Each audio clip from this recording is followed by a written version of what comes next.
Hello and welcome again to Valley Sports Telegram presents the Sports Telegram. We've got an exciting show for you here today. We're jumping into the NBA in kind of that lull of free agency. We're going to look back at all the new faces and new places, give you some summer updates, winners and losers of the summer. Because unless there's a blockbuster that we don't see coming, it's pretty set. And I'm probably just going to end talking about the Lakers, baby, because I have not been this excited at this point in the summer since, heck, the Lakers beat the Celtics and then went on to repeat. And that's 14 years ago, 13 years ago. And yes, I was not this excited when LeBron came because as great as he is, I was, take him or leave him. You know, I'm not denying anything the man's done. He brought a championship to LA, but I was never a big LeBron guy. So let's just say that's what it is. But we're gonna roll kind of right into it. Kenny, how are you doing? I'm doing all right. I mean, it's been an interesting NBA free agency. There are definitely some teams that, like you touched on, we're definitely going to delve into the Lakers free agency because Rob Pelinka told us all to be quiet with what he pulled off. But there's been a lot of movement, a lot of players in new places. Some people staying put, some people on the move, and some teams that did some real curious things in the offseason. We're going to get into all of it. And we'll just jump right into some of these new faces in new places. I'm just going to run off a list of names here for you. And we'll kind of go from there, right? Bruce Brown said, "Thank you for the ring. I'm going to Indiana." Fred VanVleet said, "I don't know if I want another ring. I'm going to Houston." Gabe Vincent brought his talents from South Beach to LA. And we've got the draft picks. Victor Wembanyama is finally stateside after so much hype. And Pat Beverly went around. Mo Bamba isn't. They're both in Philadelphia now. And a lot more. I mean, there's so many names we can just go over. Yeah, the new big three that's formed now in Phoenix with Bradley Beal now. I don't want to talk about that. I mean, and let me put it this way. I was actually having this conversation yesterday about Phoenix. I believe whether or not Phoenix wins, this is like a 2-year window. And if they don't win in the first year, it's going to look just like Brooklyn. Yeah. So if next summer this team flamed out, they're tearing it to pieces. Oh, I'm counting on it, buddy. I'm counting on it. I mean, I'm already having visions in my head of Devin Booker in a Knicks uniform. I'm counting on this thing falling apart. Well, I mean, they don't have any defense. They didn't have defense in the playoffs. They still don't have defense. So let's ship Devin Booker to the Knicks. I'll be okay with that. No, you missed it. They're going to have plenty of defense. They solved all their problems. They went and got Bol. that fixes everything. There you go. That's all the depth they need. Oh boy. Yeah, have Bobo stand in the restricted area and roll around so he's not getting 3 seconds, and you're good. No. Look, I want Bobo to be a solid 10-year pro in the NBA. I want him to. And that's just because I was too young to appreciate money. Simple as that. But yeah, no. Phoenix, I'm done talking about Phoenix. Mm-hmm. But there were so many other moves that went on, and I could stand here and list it all. But fine. I'm gonna give you one bit more. Right? They added Eric Gordon. Okay. I like Eric Gordon, but I don't think he's gonna be much of a needle mover in Phoenix. He's gonna do stuff. I don't think he's gonna do too much. But yeah, no more. Outside of this little Phoenix bubble we jumped on, which new faces jumped out to you the most? There are a few new faces that jump out to me. One of them that really frustrated me because I felt like it was a failure by my team's organization that they didn't figure out how to make it work, because when the guy played, he showed you flashes that he could be a very, very good NBA player. And that was Obi Toppin ending up in Indiana with Bruce Brown to go along with Tyrese Halliburton and those boys.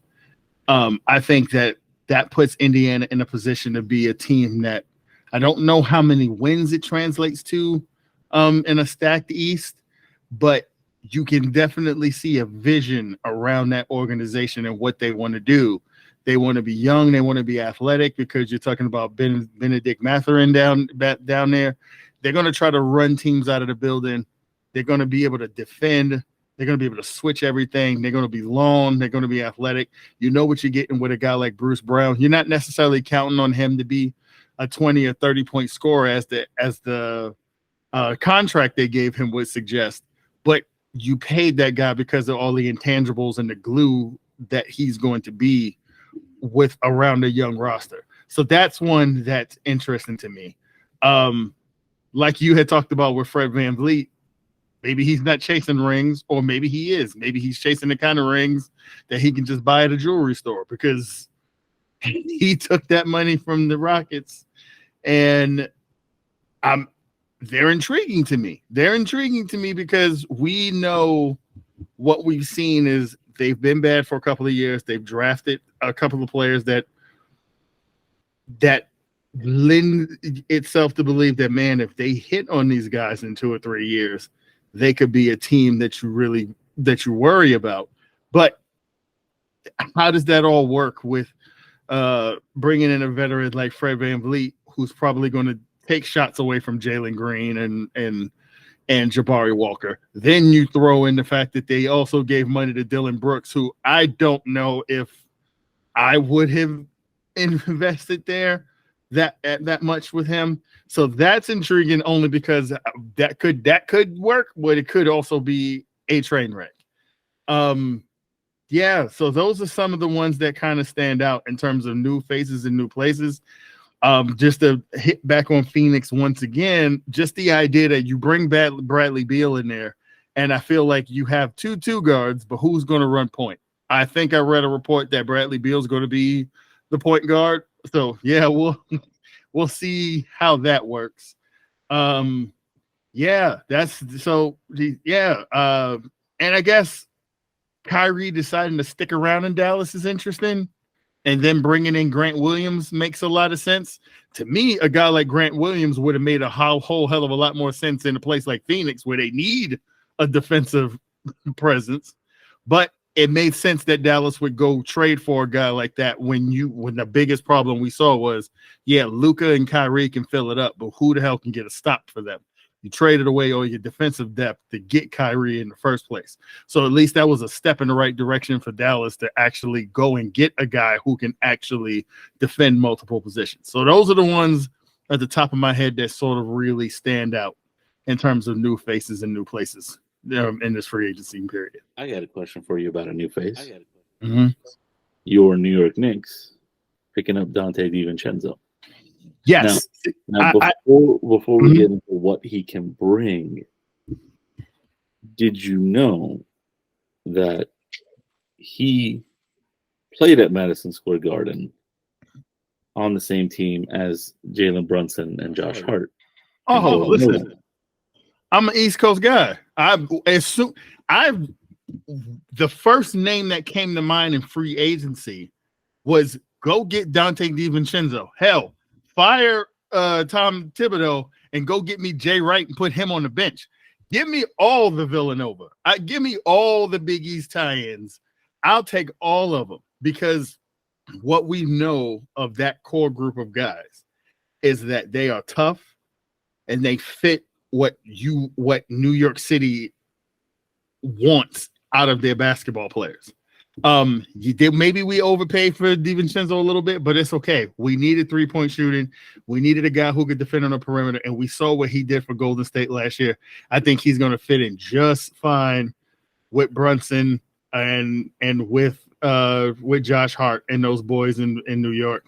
Like I said, the only thing that was disappointing to me was them pulling the plug on the Obi Toppin project. I felt like he would have been a great piece to build that core out. But I mean, he couldn't play because he was stuck behind Julius Randle. So, but I love the move of Dante DiVincenzo. I love the idea of getting a 3-and-D guy to match up, or to and we know the chemistry is there with those guys. So I'm excited about it. I think that they definitely upgraded the roster adding him.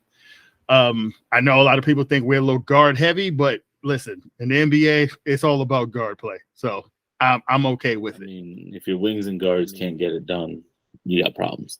Yeah. This isn't the 90s where you needed a 7-foot big man and a 6'7" power forward. Yeah. Or 6'5" power forward, because they were small. And no, but before we get into the winners and the losers, like I said, I was excited. Right, we're gonna wrap up the new faces and new places with the 4 players who came in to LA. Jackson Hayes, okay, he's got potential, and look at how young. Look at how young each and every one of these guys is. Yes. Jackson Hayes, Gabe Vincent, Taurean Prince, Cam Reddish. It's like Rob Pelinka went back to the draft and was like, oh, hey, let me get all these players that were picked one after the other that nobody wants. What year was it? The 2017 draft? I think it was. But he damn near picked up all the lottery picks that were available from that draft. And it's like, well, we're going to buy low and hopefully it's going to work. So, but I got one last note on your Dante DiVincenzo before we get into winners and losers. I've liked his game since he was in Milwaukee. Mm-hmm. He actually played a key role in that team winning a championship. Yeah. So not only is he bringing that, he's bringing pedigree to the Knicks. And they needed some of that. Yeah. So let's jump in. Winners and losers. We're not going to give you a full list of all 30 teams. Just kind of our favorite winners and losers. And I'll let you run off first. There are, when you talk about teams that sort of won, there are 2 that come to mind, obviously for 2 different reasons. Obviously, and we'll dive deeper into them. The Lakers, obviously, because they really sort of brought back a lot of that core. They found a way to make it all work. I was worried they would lose 1 or 2 of those guys that I really hope they bring back. I thought they might be able to keep what's his name? Why is his name escaping me? Austin Reeves. I thought they might be able to keep Austin Reeves, but I thought it might come at costing them a chance to keep Rui. I thought they might be able to keep Jared Vanderbilt, but I thought it might be at the cost of losing some other pieces. Not only did they keep those core pieces, but they also then added certain players like Taurean Prince and some of these other guys. So I thought that was an incredible job by them. Another team that had a sneaky good free agency And it's not because of the team or not because of players they necessarily brought in, but it was because of smart decisions they made to keep their core in place. And that was the Sacramento Kings. The team sat at the top of the Western Conference. They're an ascending team. And instead of making a splash move and bringing in somebody else, no, they made a couple of trades that made sense. And with the extra cap space, they re-upped Harrison Barnes, who was a key to turning this whole thing around when he came to Sacramento. And then they extended Sabonis. So they kept that core that they've sort of started to build this thing around together. And then they added a couple of pieces here. They added the EuroLeague MVP to the mix. They made the trade with Indiana and brought in Chris Duarte, who's an ascending young player who can shoot it well from the outside. So you saw Sacramento stay with a plan, keep that young core together, and try to continue to build a winner that way as opposed to breaking it up. And to move on to losers, obviously, Houston has made some curious moves, but they had to spend money. So we knew that someone was going to get overpaid, which was probably a worry for the Lakers, that the Rockets will be a team that will run up the price on some of their players because Houston had to get to their salary floor. So they made some moves that make you kind of scratch your head like, you're rebuilding, but you added some pieces that don't seem like they really fit for a rebuild. And the other team that moves that didn't make sense, even going back into last season, like the Toronto Raptors. You had a chance during the trade deadline last year to probably get a haul back from a contending team for Pascal Siakam. They decided not to. They held on to him. Now Fred VanVleet is gone. You're probably going to trade OG Anunoby at some point, probably during the season, because I don't expect him to compete. I'm not really sure, like we talked about with the Raiders, I'm not really sure what the vision is for this team going forward. You didn't keep the core together, but you didn't trade it and get back assets so that you can sort of rebuild and keep the train going. So I thought they were big losers during free agency because I just didn't see what exactly the vision was for a team that had become one of the staple franchises in the Eastern Conference in the last 5 years or so. Yeah, definitely. And Houston for me does get the bigger L out of everything. But Phoenix is right there. They're this in the current landscape of the NBA, you cannot build a team the way they're building. The new CBA prevents them from going max contract superstar hunting. And they didn't plug holes. This team is going to be led by 2 or 3 people, and when they're not on the floor, KD is not proven that he can stay healthy in recent years. There's just way too many questions. So Phoenix, they got it. I'm not going anywhere else on this.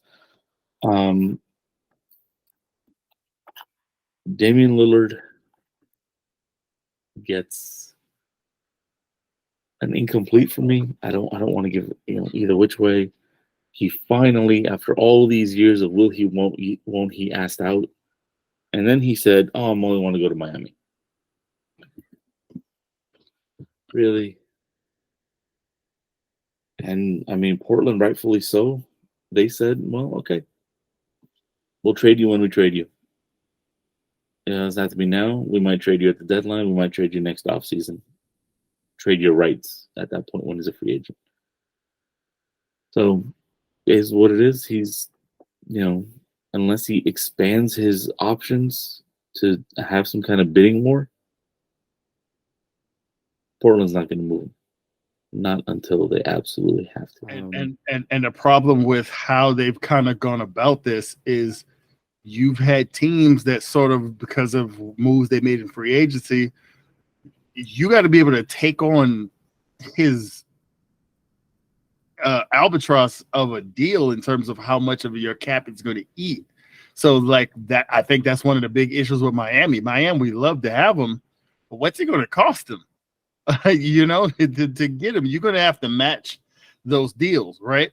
So the idea that he's like, oh, I want to go to Miami, I want to play with Bam. Bam is the guy who makes the most sense to go back the other way for you. So if you're Miami, how the hell do you make that work? You're not getting rid of Jimmy. You're not like, okay, maybe Tyler Hero, but it would have to be Tyler Hero and some other pieces that I don't know if Portland wants anything beyond Bam or Tyler Hero. So it's a tricky situation. You're right. If he doesn't expand that list to include some other places, which I don't think he will, like, and honestly, some of the places that make sense at this point, like me as a Knicks fan, I would love to have him, but what would I have to give up? Do I got to give up RJ and Jalen and some other building block pieces? No, that doesn't make any sense. I'm just going to be right back at square one with one guard who can score, and I'm still losing by 30 when we play Boston. That's the spot that makes sense.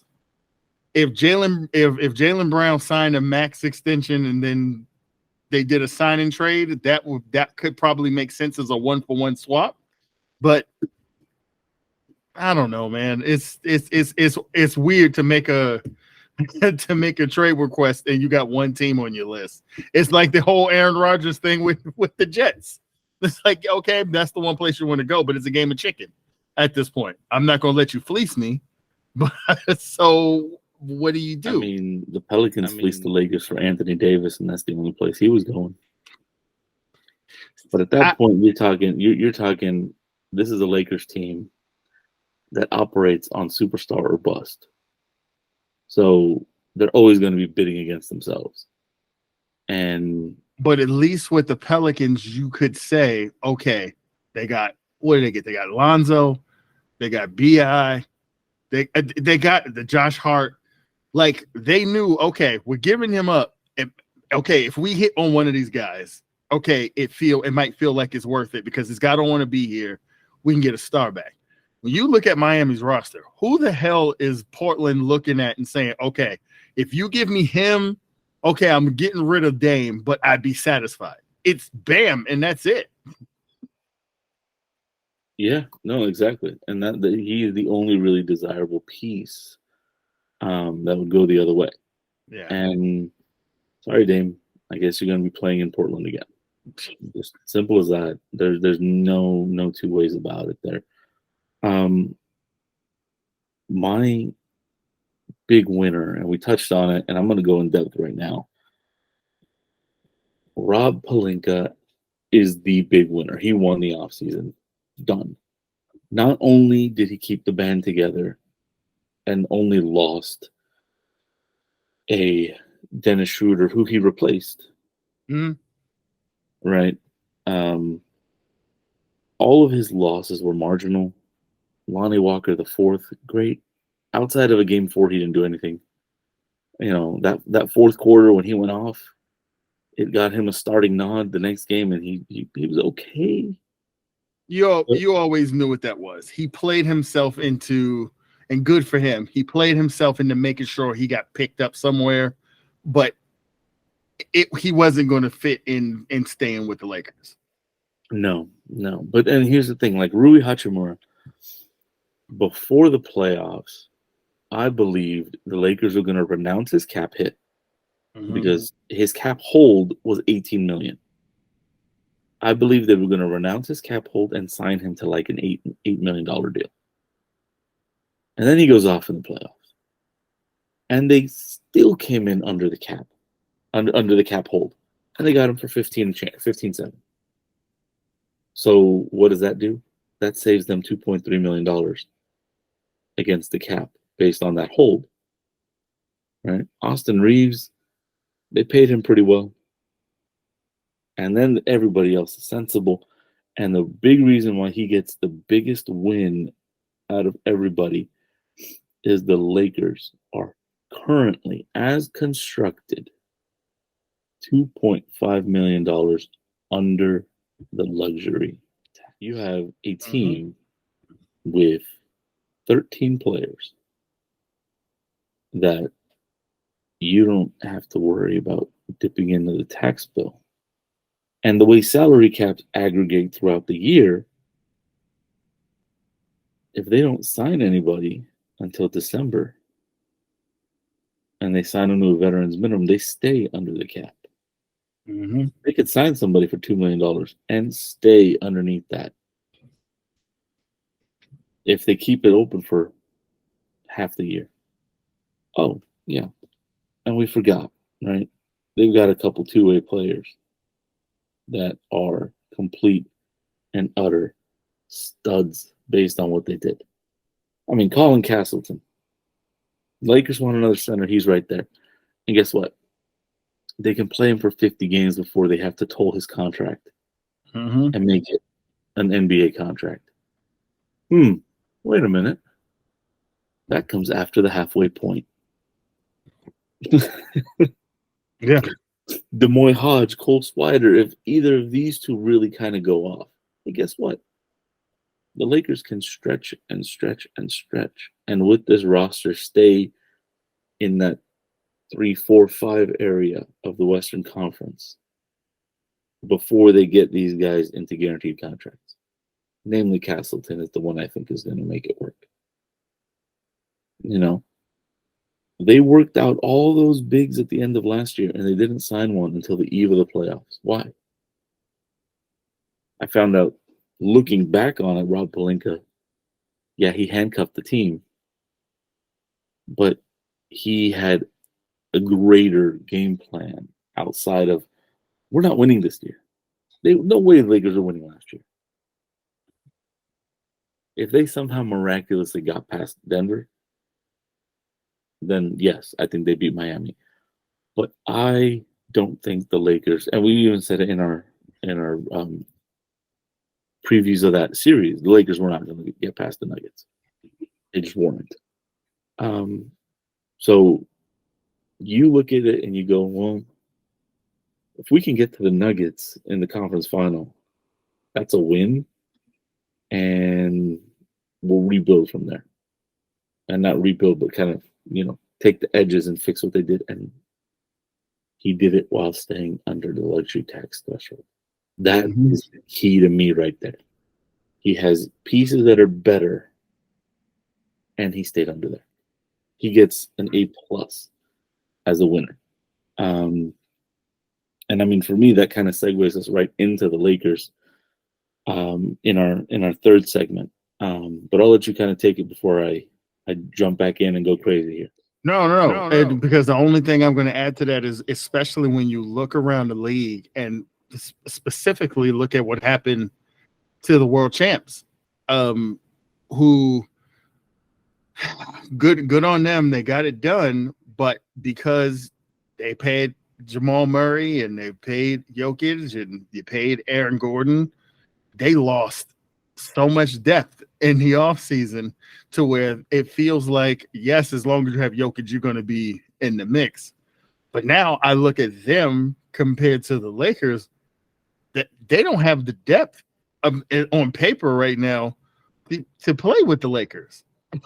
If any of their stars get in foul trouble. So it is incredible the way they sort of built this depth, this roster out and added pieces like Taurean Prince. That is an underrated signing, because two things you pointed at in that Denver series is they had issues trying to guard the perimeter, and they needed people who can hit through and who you can rely on to hit a corner three.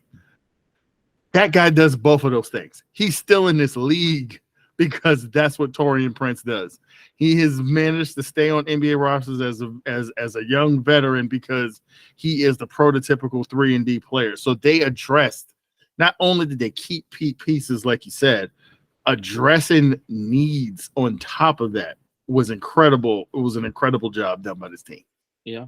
And looking at the way this roster is constructed moving forward, right? Rob Pelinka has done what the Nuggets were doing leading up to this title. He has a core locked in, supplementing around, and you look at not this season's set, right? The season after, and let's say LeBron doesn't come back in 24-25.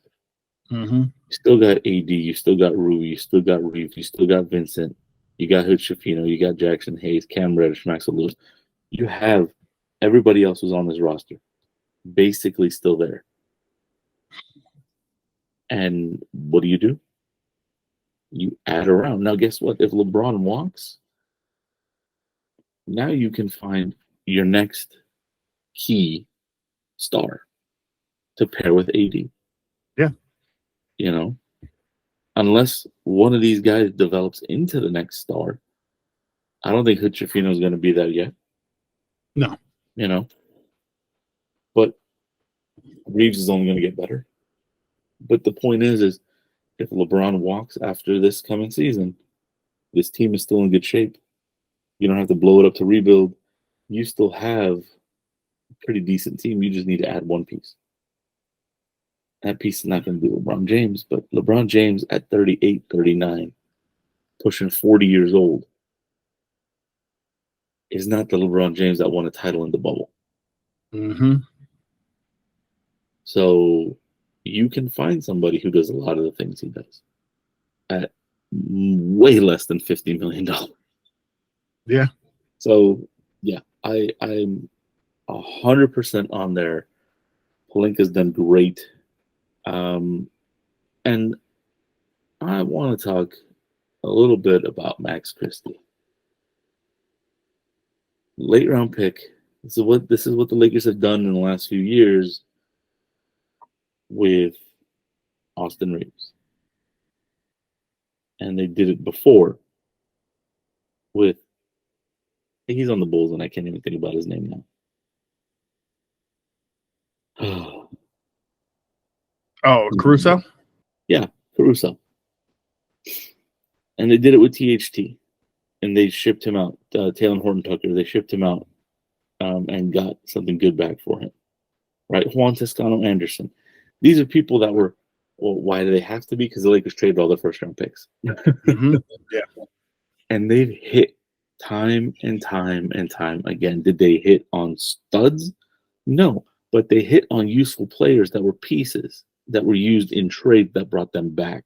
This roster that went to the Western Conference Finals was built because of a Taylor Horton Tucker, because of a Juan Toscano Anderson, that were late round finds, not undrafted free agent finds, that they packaged and traded, and the team got them that far. So you look at what they have, and Max Christie being that second rounder, and now he just dominated himself. Mm-hmm. What they asked him to do in the summer league, well, now's his chance to step up and get himself paid the way Austin Reeves just did. And we'll see what happens on the next step. But I'm actually excited about what they're building. And I'm going to kick it back to you because I could go on forever and ever. But this Lakers team, I'm gonna kick it to you with this. I 100% believe this Lakers team is a top 4 team, home court advantage in the playoffs next season. That's what put me on record right now. That's where they are. Yeah, I entirely think that's feasible, especially when you look at what sort of happened to the West. Denver came back to the pack to me. They don't have the depth they had for that championship team the year before. Golden State is a team that I think we could have easily, if we had more time to really dive into winners and losers, is a team you might be able to put in the losers situation, because I don't know if that roster got any better. I think they just look older. I mean, yes, as long as you have Steph, you're going to be in contention because he's still as good as he's been. Apparently now he's as good on a golf course as he is as a basketball player, getting hole-in-ones at the ACC event. But in all, when you look at that roster, I mean, you took Jordan Poole off, you kept Draymond, okay, cool. You kept the core, but they're still old. Some of these other teams, yeah, Sacramento is ascending, but outside of those teams that finish in the top, Phoenix, sure, but we've talked about what that roster looks like depth-wise. I don't trust it. So yeah, I think it's feasible when you look at what the Lakers have constructed here. It feels like they built a roster that not only can sort of, I don't know, can maintain itself inevitably when AD is going to miss some time, inevitably when LeBron is going to miss a game here or there because just age and attrition, he's going to probably sit. You look at the way they address depth, where you have two full units that you can run out on the floor, and there's youth infused, there's offense infused, there's guys who play defense infused. It is a very balanced team and a Western Conference that, to me, feels as wide open as it has been in recent years. That's even with Denver having just won the championship. I think it's a wide open West, and I don't see any reason why what the Lakers have done here, they shouldn't be in talks for being right there with the top 4 teams. I agree with you on that. All right. And before we get into wrapping up, any kind of closing thoughts on where we are in the summer? This is kind of that lull period, unless there's some kind of out of nowhere blockbuster, which is pretty much what happened a couple years ago when the Lakers, against everyone's better judgment, traded for Russell Westbrook, because that was an August trade. But yeah, in that sense, and I think even the AD trade was a late summer trade, because I remember after the trade, LeBron tried to switch jersey numbers and give 23 to AD, and the NBA was like, no. Too late. We've already printed all the jerseys. So unless there's some kind of late summer blockbuster, this is kind of where we stand. Yeah. Because realistically, from where we are to this point for training camps, there's only 2 pieces dominoes that sort of you're looking to fall. That's Damian Lillard and that situation in Portland, and inevitably what might happen with James Harden in Philly. Because I do think he wants out. I do think that Houston might be a viable option. They have to make it work because they still got money under the cap, so they've got plenty of space to bring him in because they found a couple of guys to take that money, but they still have something to spare. So I could see him moving there. It would just be a matter of making all of that work.